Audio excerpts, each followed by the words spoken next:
This video will demonstrate how to install, register, and authenticate the Cloud Manipulator plugin. You can download the plugin demo by going to productivecomputing.com and the utility section and simply scrolling to that section. Once you have it on your desktop, simply double-click the file and it will open up an easy-to-use installer, and you simply click through the normal installation buttons and get confirmation that the installation was successful.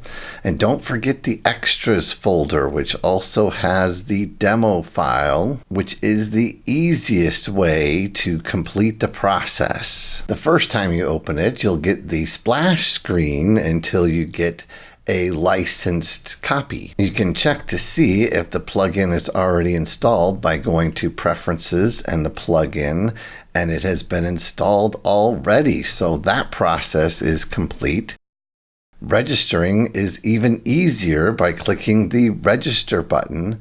We get our successful result here. When you purchase your license from productivecomputing.com, you can enter that number here and click Register again, which will eliminate any of the limitations of the demo for continuous use and the 30-day usage. To authenticate, simply use your credentials from AWS and copy and paste them into here and choose the region that you are currently using with your AWS S3 account. Once you have entered those, simply click Authenticate and you will get a confirmation of success.